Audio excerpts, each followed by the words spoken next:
How lucky am I that I got new lungs, even though the chemo killed my lungs? How lucky am I that I got new ones and now it's like nothing ever happened? Life could have been very different. Who wants to launch a podcast? We have one. Would you like one? We do that now. The team here at PT Pintcast Media help people who've thought about launching a podcast to grow their brand, their clinic, or their business. We've actually turned those into actual podcasts that people listen to. If you'd like to launch your show today, why don't you drop me an email, jimmy@ptpintcast.com, and we can get you started. Our guest today defied the odds more times than you can count. A 3-time cancer survivor, a mom of 2, a lung transplant warrior, and somehow still found time to build a 7-location PT/OT clinic empire right in the heart of New York City. You know what they say, if you can make it there, well, you know the cliche. Cynthia, your story is filled with resilience. 3-time lymphoma survivor, lung transplant survivor, business builder, athlete. There's got to be a common thread of this word that Angela Duckworth coined, or maybe just you started using it a lot, which was grit. Where do you think your grit comes from? Because I feel like without grit, you don't get through one of those things, right? I think the common thread for me is people. I really love people. I never want to give up on the fun of developing relationships. So every challenge, whether it's opening a new office, overcoming some psychotic diagnosis, a fight with my husband, a fight with a best friend, I never give up, ever, ever, ever, ever, ever. It sounds a little like Jimmy V. You familiar with Jim Valvano? You must be. You're a New Yorker. No, I don't. Jimmy Valvano? Oh, Jimmy V Foundation. He was the coach of NC State. He was a college basketball coach. I do know. Yes. And his whole line is "Don't give up. Don't ever give up." Yes. You know, he's got the line. I mean, his sort of speech, his sort of like last lecture, if you will. You know, not a dry eye in the house, and they replay it every year because now they do a whole week of the V Foundation on ESPN. And I'm going to screw up someone's going to correct me in the comments. I'm going to screw it up, but essentially he says if you laugh, if you cry, and you think, if you do at least if you do those three things at least once a day, that's a day. and Jimmy said, you know, his famous in saying, you know, cancer can take away my physical abilities, but it'll never take. And they literally it was like a masterclass in just giving this speech that has resonated. Well, that's actually accurate. No matter what, I've been writing a book and I'm like halfway through my story. And the one thread I see commonly woven through each page is my reaction to every single thing that happens to me. And it's always the same.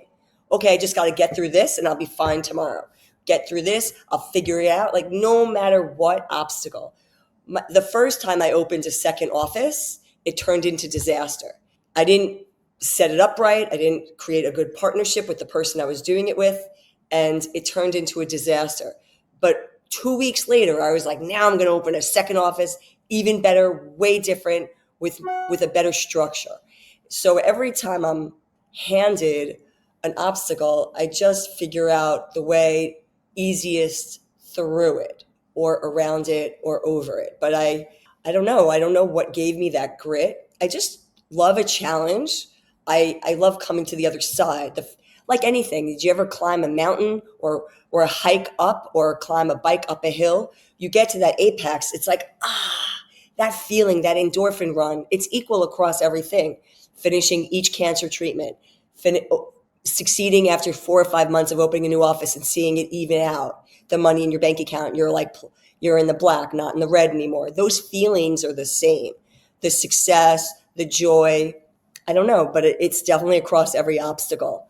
You know, do you think if someone's going to be, because we'll get to the specifics of what you've built, which is no small feat.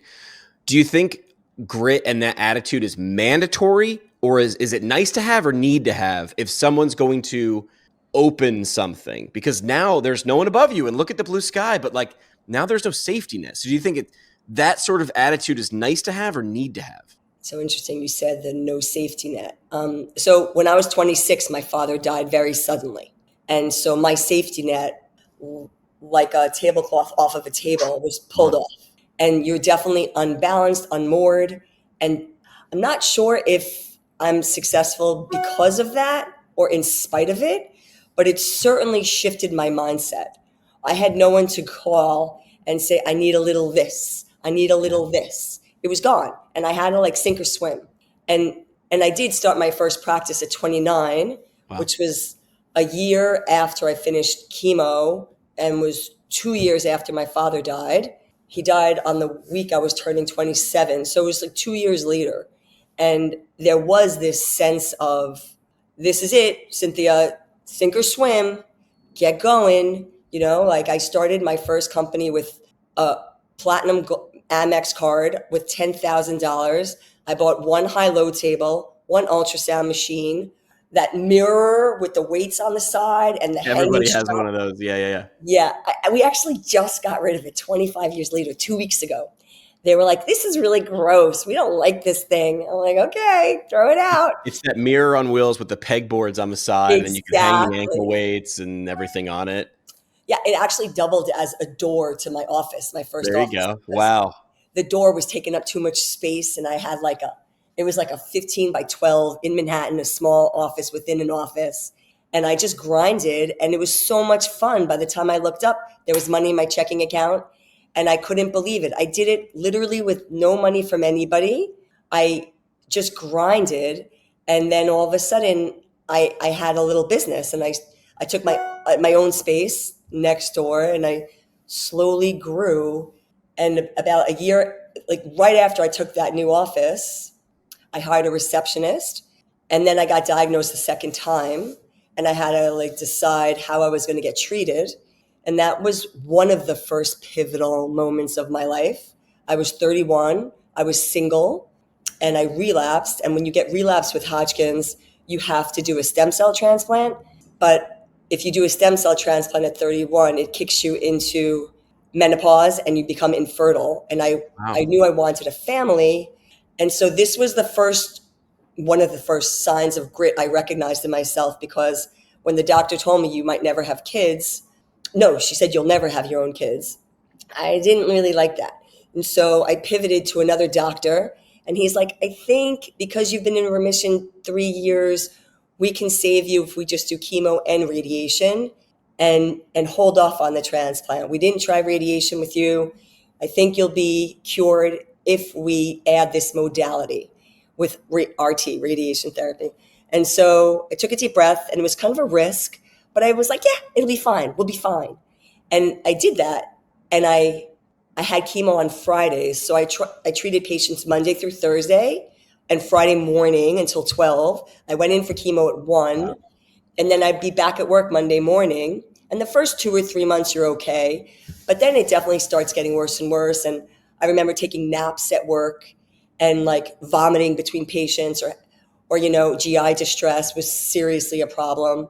And like there was one point, my receptionist, this might be TMI, but my office is on 57th and 7th, and there was a gap on the corner, and I had serious GI issues. I couldn't even believe it. You get like ulcers in your mouth and your GI system, your throat, so your whole GI tract has ulcers. So I couldn't really control much, but she needed to go get me new clothes because I had a patient coming, and I was like, oh my god, I soiled my clothes. But you get right back in the game, and I got right back in the game, and I treated the patients. So you just like, I took every moment as it came. When there was a struggle, I overcome it, and then you just keep moving.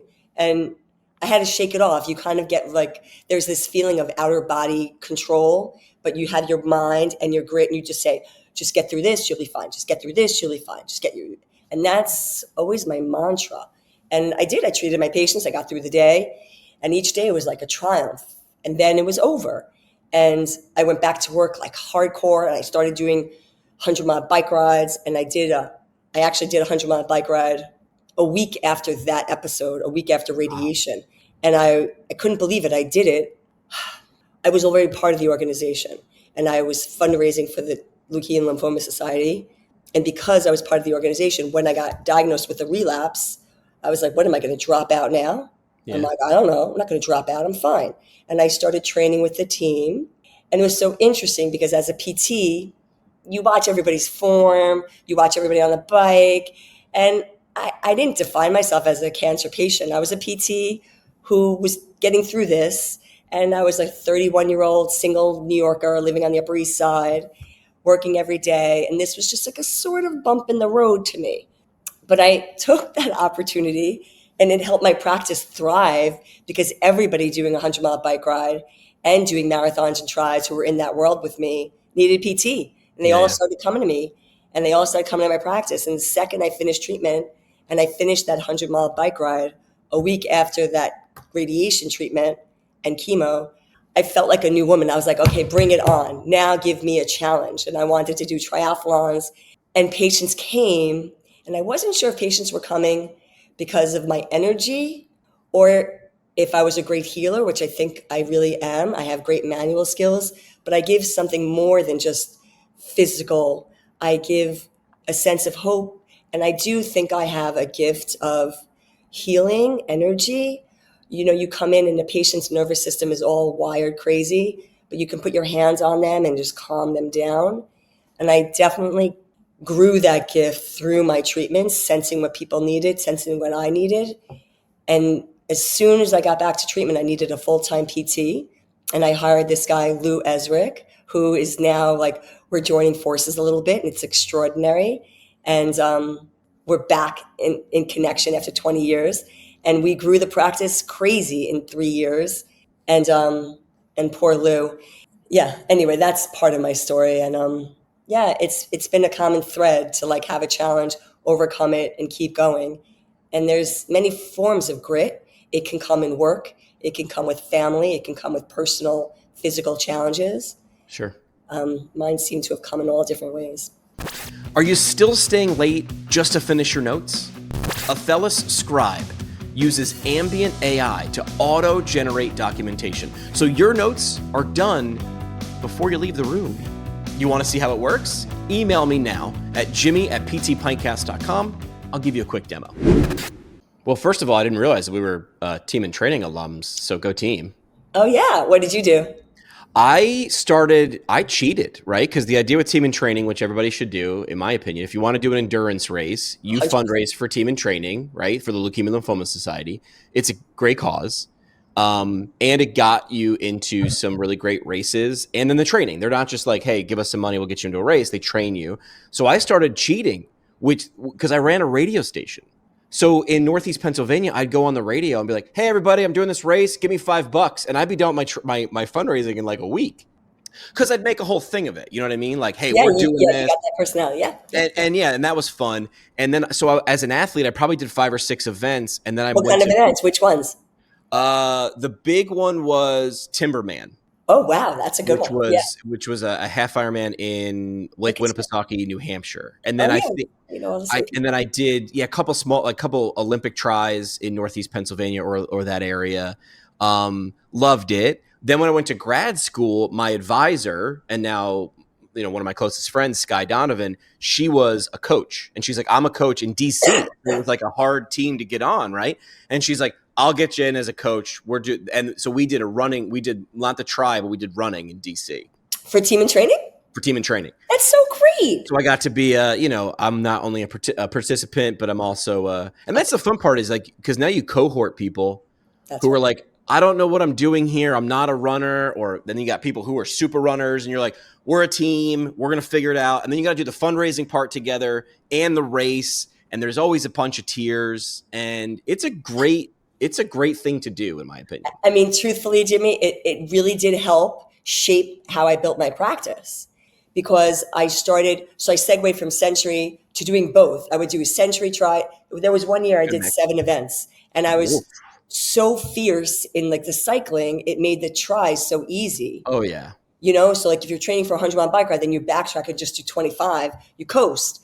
But the cohort you build, I built different cohorts with each event. I was a slow runner, I was a good swimmer, and a great biker. And I just would recruit different people. And it was extraordinary because much like having a business, there come challenges. Sometimes you coast, sometimes you climb, and sometimes you fly down. Yeah. And it's very much like a try, honestly. Well, there you are. There's what you said. It's about people. So you're like, hey, I just built a bunch of different little cohorts, a bunch of different little groups, and this is how I get through those things. There was also something I noticed in your answer there, that first question, that first part of your story, which was It sounds like you do a lot of just like self-talk. Like, okay, we're gonna get through this. Like you're talking to yourself. Like you're saying to yourself, I'm going, okay, it's gonna be fine. I'm gonna take this, I'm gonna make this decision based on what treatment I'm gonna get, or I'm gonna open this clinic. I'm just gonna get through this. Like, do you notice yourself doing that? I mean, is that a conscious thing or a subconscious thing?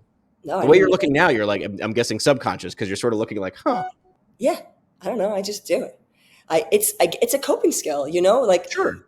when a doctor comes into the room and tells you something, right? Like I literally never hear the side effects. Apparently, I was told several times that the chemo I had at 27 could cause lung damage. I was like, yeah, whatever. Like, do I have a choice? No. Right, So who right, cares? Whatever. I'm 27. I'm invincible. I'll right, be right, right, fine. right, right. And so you don't hear it, but when I was 27, at that third treatment, I had an adverse reaction to bleomycin. I don't know if you ever read Lance Armstrong's book. I did. So they gave him bleomycin for testicular cancer, and they were very wary about it because one of the side effects could be lung fibrosis, pulmonary fibrosis. And they kept testing him, and obviously he was an elite athlete, a professional athlete, so that was a really big problem for him. He didn't get it, but I did. And so they pulled that out of my treatment the second, maybe the third cycle. And because of that, I think is the reason for a cancer that's 95% curable, I didn't have the efficacy treatment. So mine probably relapsed because of that, but I couldn't have it. And that did decrease my lung function from 100 to 70 at 27. But it's quite remarkable. Like everything in life, you can find workarounds, and the human body is extraordinary. Like the mind and the spirit, you find workarounds. Yeah. And I was like, all right, so I'm not 100%. Who cares? I'm still, and I actually forgot that I had compromised lungs. I don't know, my coping skill, I clearly have a lot of denial in me. And I think that works in many ways. And also with failures, like a lot of my business failures, after I hit them, I deny that they happened, but I learn from them because I don't do them again. You do learn from failure and bad choices, Yeah. but I don't harp on them. I just move on Yeah. hard, and I kind of put them in the rear view mirror. And okay, so I had that adverse reaction, moving on. And when you move on, you make choices at each point. I did choose to have a second treatment, which again was decreased efficacy because a stem cell transplant was the highest efficacy of treatment, but I wanted to have kids. So I took that risk, and I clearly am a risk taker. Not everybody would have taken that route. Sure. And I did get through chemo, and I did get the radiation. Then I did my triathlons. My practice grew. I met my husband. We got married very quickly. We got engaged. I found out I was 4 months pregnant. We had to move my wedding up. I didn't notice I was pregnant because I was so busy seeing 20 patients a day and training for a tri. I did like St. Anthony's. I was pregnant. Oh And yeah. yeah, I was like, who knows? Just like, busy. I was busy. Well, And well, that was it. there's parallels that you're highlighting. So building a 7 location clinic in a city like New York is no small feat. I mean, there's literally a famous line that says, if you can make it there, you can make it anywhere. That's just to the point where it's cliche now, right? What are the biggest leadership lessons that you had to learn along the way? You just talked about some of them, which I think the biggest teacher a lot of times is failure. So what were the big ones? Someone listening right now who's saying either this is something I'm doing or something I want to do. What were some of the biggest leadership lessons you had to learn that you'd share? The first one, you can't do it alone. You really can't do it alone, especially in the way the industry has evolved. You need strategic partners.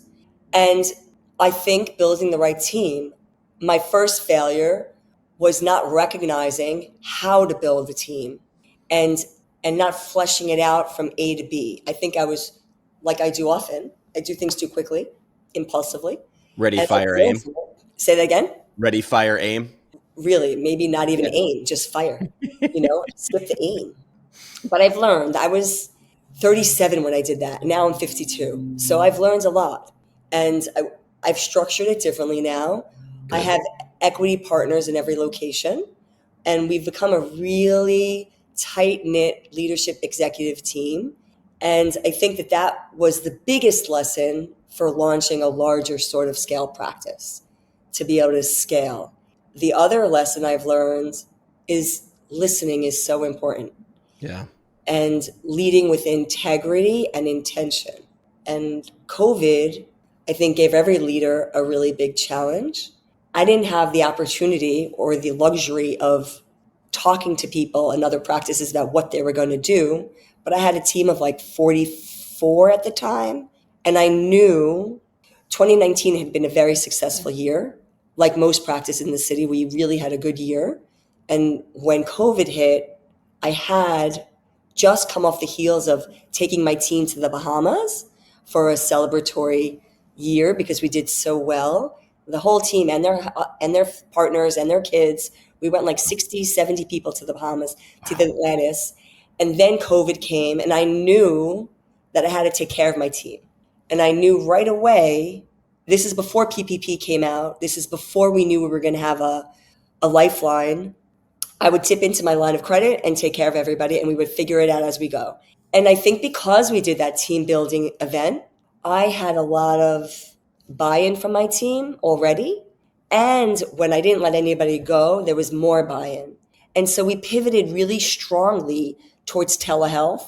We did treat post-op patients in the office. We were part of that emergency services allowed to see in person. There were some therapists who did not feel comfortable doing that. I didn't push anybody to do it. And we covered everybody. And I think instinctively, taking care of my team is a good leadership lesson because I can't do it without my team, right? They've taken care of me. Now I have to take care of them. And it wasn't easy. Listen, it really wasn't. And I had to dip into like the line of credit and take an SBA loan. You know, your New York City rents did not give us a break at Sure. all. Sure. At all. And I had just opened an office in Wall Street like 2 months before. It was really challenging, but I really did learn and practice grit. And simultaneously, I was starting to show signs of pulmonary fibrosis. I was coughing, I was having shortness of breath, and I thought it was just anxiety. My husband had COVID early on. He had a really bad case. I went to my mom with my kids because I had to get away from him. Having had Hodgkin's a couple of times, I knew I didn't want to mess with it. And I just learned about myself, how to respond. But taking care of my team paid in dividends. And now we all take care of each other. That's leadership. I think without that, you won't build a loyal team, a responsive team, a team that you have to allow to grow too. Are there questions that you ask or things that you're looking for when you're going to add somebody? I mean, you sound pretty self-aware, so you know what you bring to the table. All the things that we've just talked about for the last 20 minutes, right? Like you're like, I know it sounds like you have you've always had a pretty good idea of who you were. How do you then figure out who the first person or the second person, or even now that you're at 7 locations, who the next person is? How do you do that math? Okay, so I'm really going to be honest. I'm not a quantifiable person, so I don't really look either.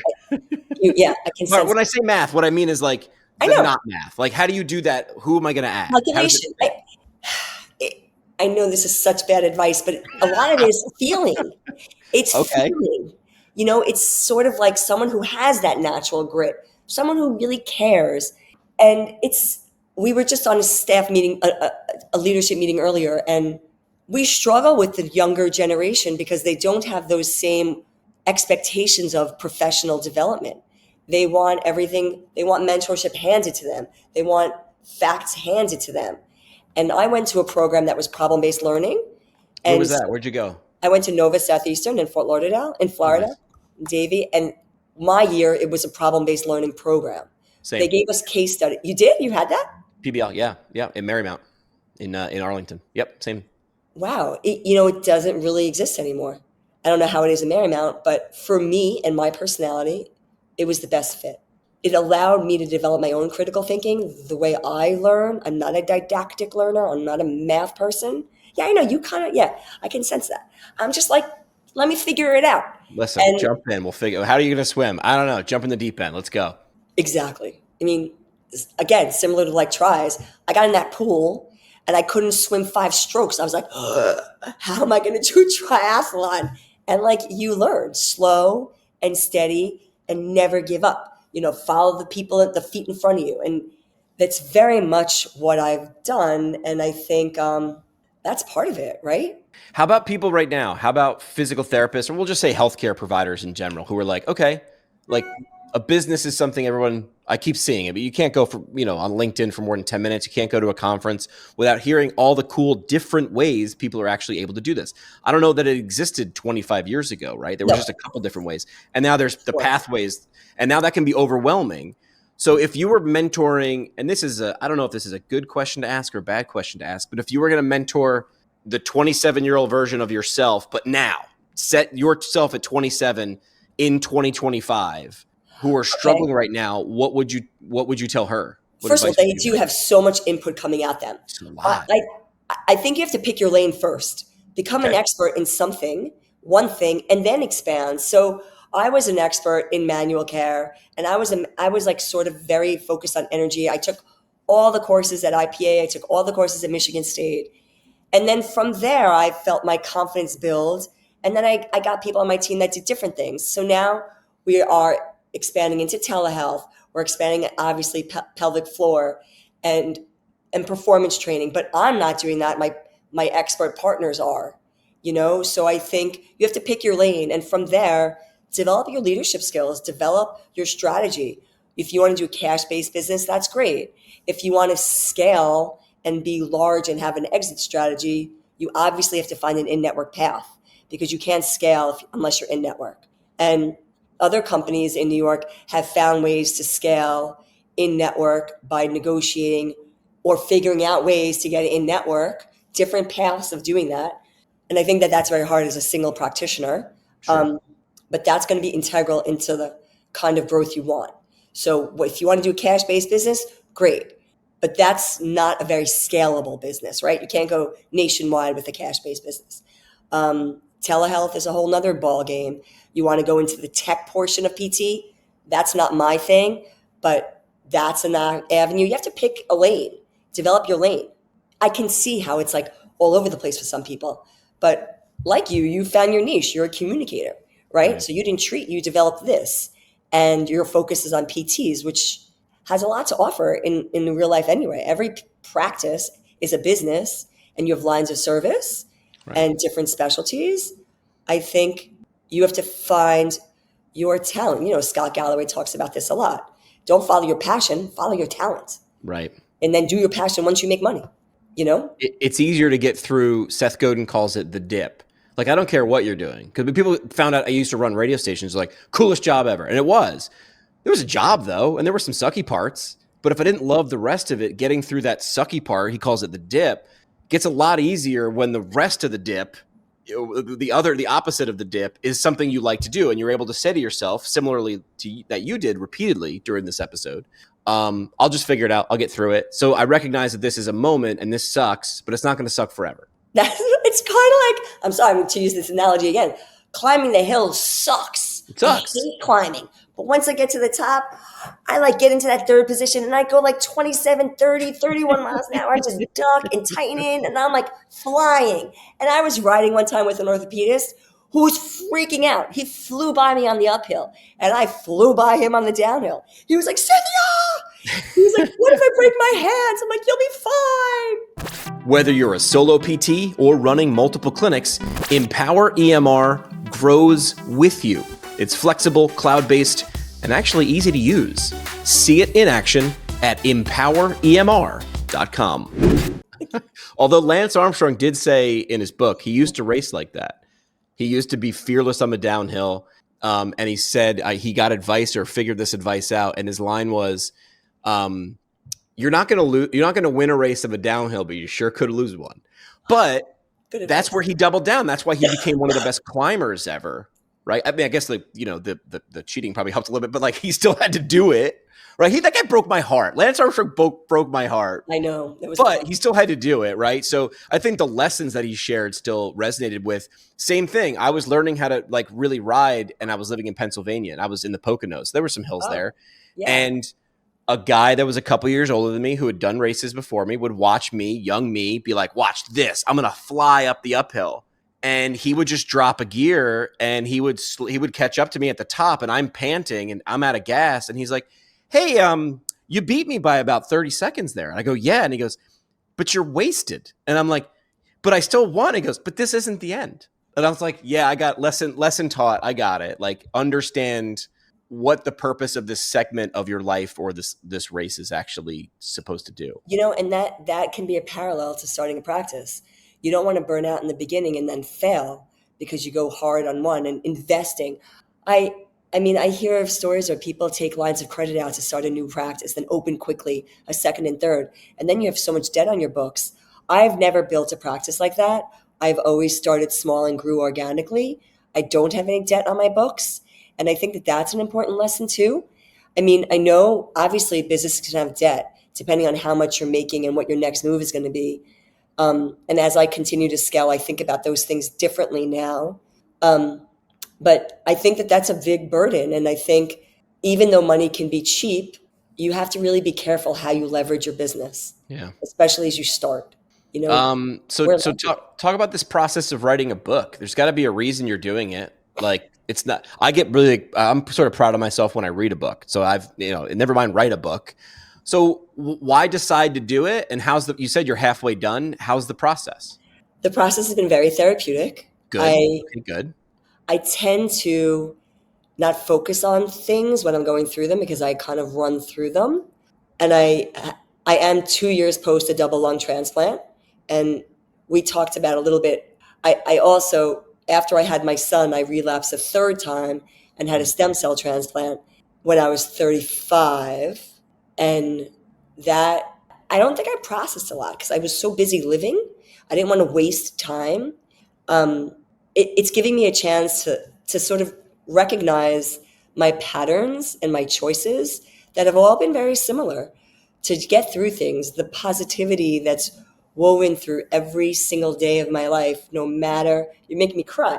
Like, no matter how challenging it is, I never hear the bad. I just keep moving forward. Even at your worst, how lucky am I that I got a diagnosis that there was a cure for? How lucky am I? Okay, I went through Hodgkin's, which is the most curable cancer, the best cancer to get, they kept telling me.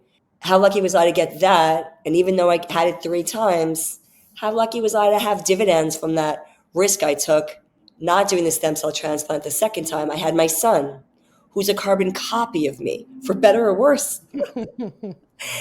And how lucky am I that I got new lungs, even though the chemo killed my lungs? How lucky am I that I got new ones and now it's like nothing ever happened? Wow. Back to like the grinds, back to like complaining about my kids being a pain in the neck, having 2 teenagers in the house. How lucky am I to go through this process of applying to college with my 17-year-old? Life could have been very different. And similar to other choices I made, when I needed new lungs, New York is a very challenging place to get new organs. And I couldn't get new organs in New York. And I could have waited longer and longer, but Columbia kept like the pattern, at least then 2 years ago, the way they did their process, patients had to be so sick. I was already on 7 liters of oxygen, carrying a tank around. And when you have fibrotic lungs, mine were very cement-like. It was so exhausting with every breath.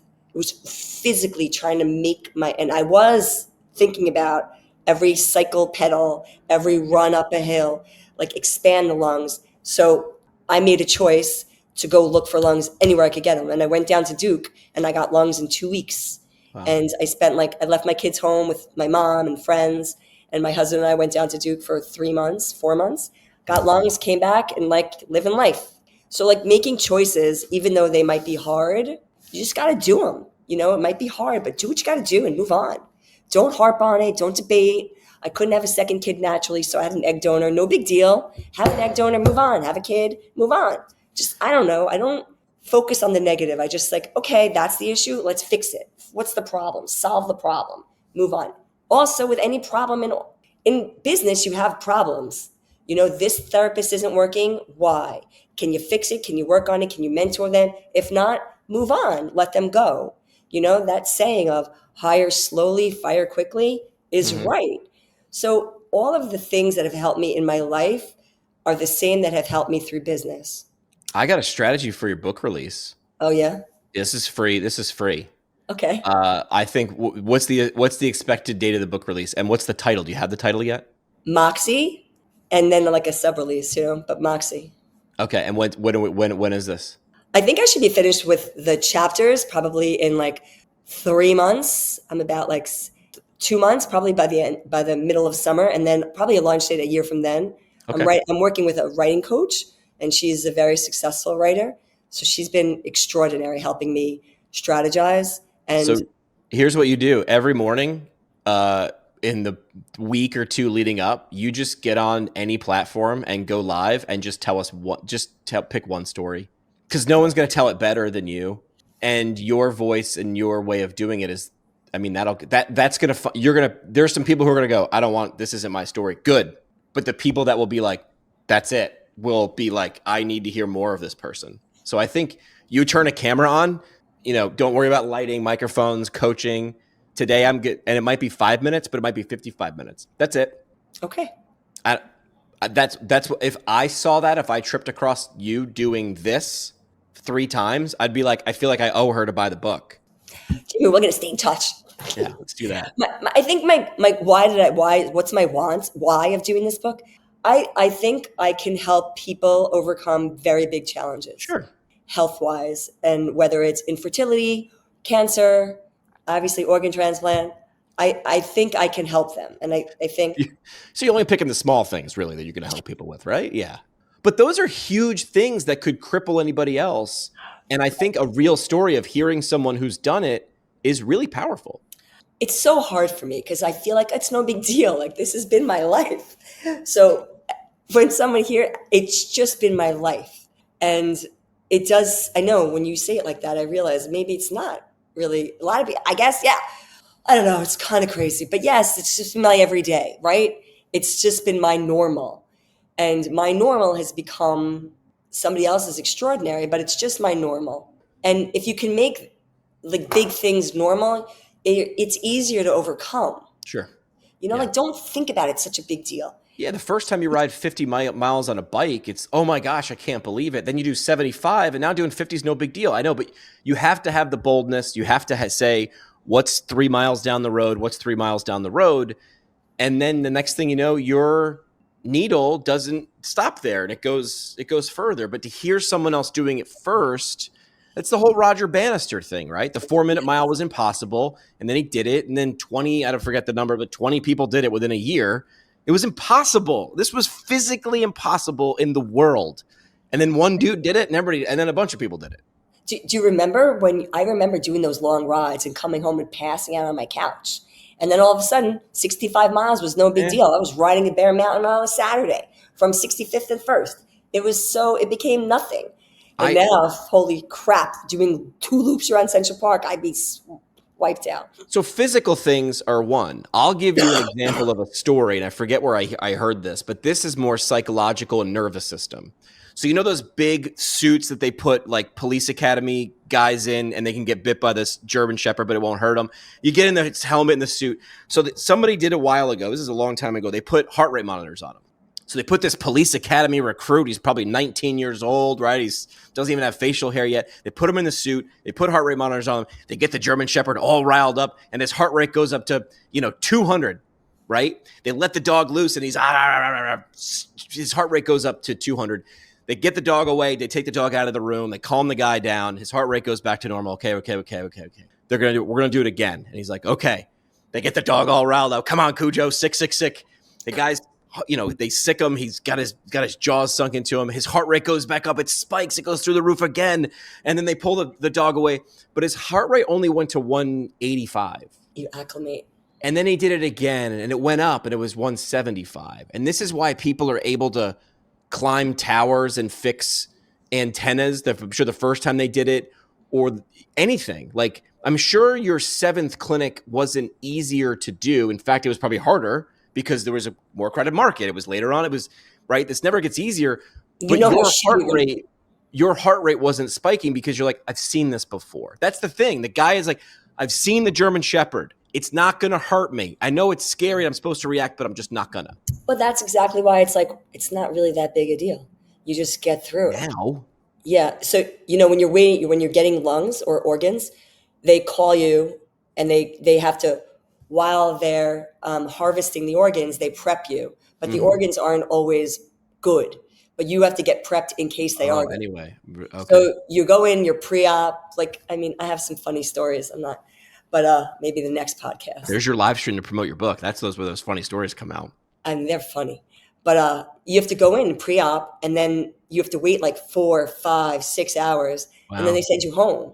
And the first time, and I wrote on my blog, and all my people are reading the blog with me. And it's like, I got to wait another hour. These lungs, they're not good. Come back like 2 days later, another donor. These lungs, they might be good, but we have to test them more. We have to test them more. We have to put them in a bubble and see if they effuse. And they sent me home again, and it was those kinds of, it was crazy. But yeah, the third time I went in, I was like to my husband, Mayor, you think this is going to be it? And we got there, like, we didn't rush. The nurse called us. They're like, where are you? We're like, oh, we're like 5 minutes away. Yeah, we're on the way. We didn't run. We didn't rush. It was slow. And yes, to your point, I didn't respond like this again. I was very calm. That's where that been there, done that, right? So that's why I think with your approach, which is, I'm just going to run in. I don't know, I'll figure it out. You get through the times when you would have spiked, when your heart rate would have spiked. It's like, how do you get good at something? You have to suck, and then you do it again, and you suck less, and you don't wait. Just do it again. I mean, the first time I was ever live on the radio, I went, as soon as I turned the microphone off, I went and threw up because I was so nervous, because I cared. I'd waited so many years to do it. But then I knew I wasn't going to wait a half hour. I got like, do it again, do it again, do it again. So it's like, suck as fast as possible, and then suck less. It's totally, I mean, that's what I think about when I think about young kids in PT school, and all of them are watching Instagram and all the options I see, you know, like how to make cash, how to make your business, it's a lot of information. But I think you have to stop getting distracted by the noise and do what you have to do. Honestly, yeah, they're watching the highlight reel, as they call it, which is, and then you feel, because I'm guilty of this too, you feel so far behind because you're watching the end result of what probably was a bunch of failures, but they're not showing you the failures. They're only showing you the 78th time they've tried something. And then you feel, well, I need to be perfect on my first shot because look at this great highlight reel that I've just seen online. Yeah, it's different. It's unrealistic expectations. Yeah. I mean, I didn't know what I was doing to start. I literally did not know, but I just slow and steady learned. And I didn't have any debt. So the risk was low. It was just me, you know? I was single, 29, just slow and steady. I think that that's important. You don't start huge. You don't. You start one patient at a time, or whatever you're going to do, one deal at a time. I mean, there are so many options now for these young therapists, and I wish them the best of luck. How lucky are we to be in a profession that offers so many options? Even at PPS this year, I went to one of the modules, and he was probably a little older than me. And he said, when I was in PT school, this was never even an option. Like you mentioned, 25 years ago, there weren't options of even selling a practice. It wasn't a thing. There weren't, no PTs would die and leave their practice or stop working, and that was it. You made a living and you retired. Now it's different. You can leave a legacy, a true legacy. So I think for the young people coming out of school, give it some thought, what you want to do, what you want your contribution to be. You know, for me, it really is interpersonal relationships, whether it's my patients, my team, my community. That was for me. It was I never had an intention of building a big business. And that just sort of organically happened through each interaction. And my experiences, I mean, it was lemonade out of lemons. All the doctors I met across the way sent me patients, whether it was, you know, it's like, you're really going above and beyond to get that referral, Cynthia. That's a lot. Going to see doctors with no hair and no eyebrows. You're like, wait, you're working? I'm like, yeah. Come on over. All right, we're going to play a game, Cynthia. I didn't prep you for this, but you don't seem like you need to be prepped a lot. We're going to play this game. Are you ready to play a game? Ready. All right, we're going to play a quick game called Grit or Growth. I'll throw out a situation, and you tell us, did it require more grit or more growth, or a little bit of both? There's going to be some in there, but which one was more? And we'll do it rapid fire style. When you answer, you can give it like a sentence or an explanation. Does that make sense? Yeah. All right, grit or growth, opening your very first clinic. Is that Grit? More? Yeah, had to be, right? Grit or growth, opening your third clinic. Growth. And then grit or growth, the seventh clinic now. Grit and growth. Oh, okay, it's gone back. Why now the mix in 7? I figured that would be just growth. Because you've learned from challenges, so you have to like really power through those challenges and focus, really hyper focus on growth. So Okay. but you need that grit to get through, whether it's building the right partner, finding the right space, negotiating. So you have to use all the grit you have to make sure your negotiations go better, so it's Mhm. it's it's got to be both. Okay. I mean, I'm Undergoing thinking about that right now. From you, I'm going to look at new spaces to yeah, open another office. And it's like taking all of my backpack of things I've learned to go see applying it. these spaces. How about undergoing a lung transplant? Grit or growth? Both. Yeah. Yeah. It's both because you're walking through fire, crawling, literally with 7, 8 liters of oxygen. Sure. It's a lot of grit to get to the growth. Well said. Last one. Learning to lead a team. More grit or more That's growth. You have to be patient with yourself and kind with yourself, maintain a growth mindset, hear and listen with empathy, and lose your ego. Ooh, I No like that. ego. Yeah. I like that. All right. Last thing we do on the show, Cynthia, is called the parting shot. It's your last chance for a mic drop moment or a soapbox statement. What would you want to leave with the audience? It could be an idea, a concept, a quote, whatever. What would you want to leave with the audience as we wrap up? Focus on the positive. Stay focused on the positive. Love it. All right. Where can people go to find you right now? Because people are going to be DMing me, like, how do I find this woman? And I'm just going to want to send them to you. Where do you want people to go? At Cynthia Gormazano on Instagram or synergypt.com. You can email me there. Perfect. All right, Cynthia, I expect a big splash for the book release when it comes out. Thanks for the time. I appreciate it. Jimmy, thank you. You're really fun to talk to. Like what you heard? Great. Subscribe to the show on Apple or Spotify. You can watch the episodes on YouTube. Or don't. I'm not your boss. You want to specialize in ortho, neuro, or sports physical therapy and actually get paid while doing it? Brooks IHL offers accredited residencies and fellowships with full salary, full benefits, and real mentorship from clinical experts. Learn more and apply at brooksihl.org. There aren't nearly enough podcasts in this world. Said no one. Why not launch one more? If you thought about launching a show but don't quite know how, we can help you do all that back-end stuff. Email me at jimmy@ptpintcast.com and we can add one more podcast no one else will listen to the pile.